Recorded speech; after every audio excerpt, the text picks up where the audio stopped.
So, good morning mga kaibigan.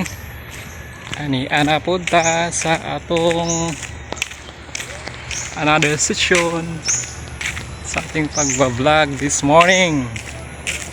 So, private no trespassing. Okay.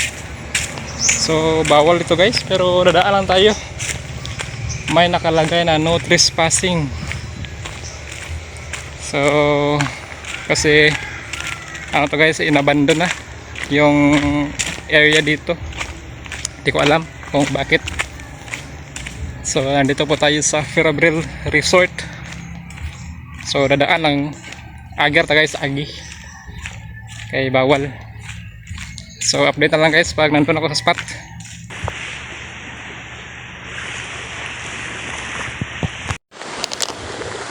So andito na punta sa ato ang another nga fishing vlog this week mga master. So bagong spot master, mga master, bagong spot dito sa Firabril Resort. So try tayo dito kung mayroon ba ditong mahuli natin mga master. So doon tayo papunta. Medyo high tide pa. So try tayo dito guys. Testing tayo dito mga master. Medyo mataas pa yung tubig. Mataas pa yung tubig.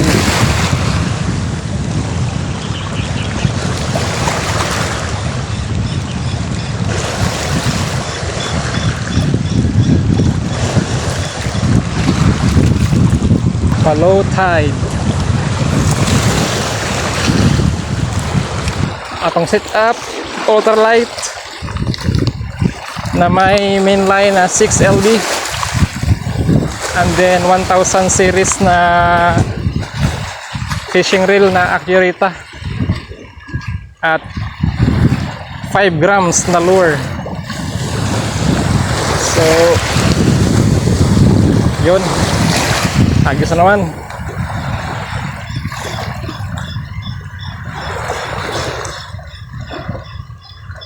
Uy, may balo. May balo. Ba't ayaw niyang kagatin yung lure ko ha? Baka gusto niya dito guys, mga lure na kagaya ni Tablas Minnow. Master, baka naman meron kang extra dyan na lure. What?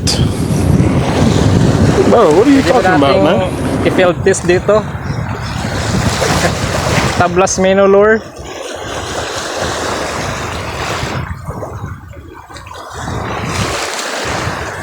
Kasi parang palagi lang akong bukya ah. Baka gusto ng ano. Baka hiyang yan dito sa spot ko master yung Tablas Minnow mo.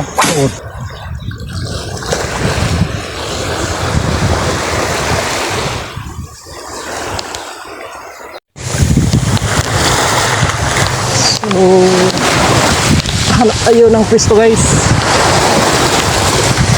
Sayang nakawala pa yung isa.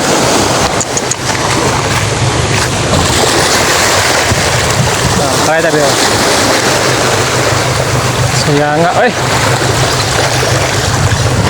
Pagkasayang bagyon lagi.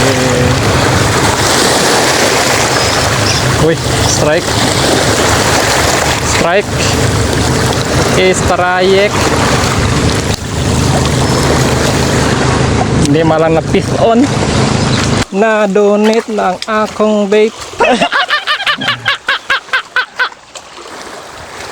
Hagis na naman. Donated by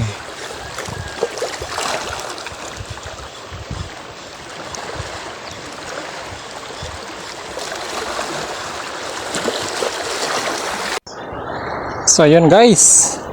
Oh mga master. Oh, kita nyo yan. Isang dambuhalang tiki na naman ang nakuha mula dito sa Firabril. So ayan mga master, Okay, so picture muna bago natin ibalik. So unang huli natin ngayon mga master, walang iba kundi si Mr. Tix. Okay, oh ayun na, nakawala na.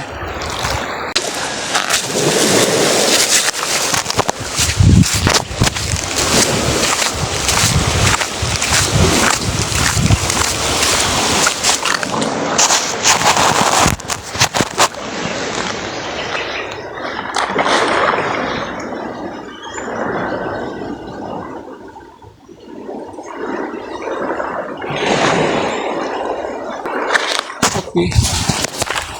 So tayo pa uwi na kasi napakainit na. So hanggang dito na lang guys ang ating mga video. Meron pa tayong nahuli isa, tiki. Nakalimutan ko si Mr. Tiki noon. Noon eh.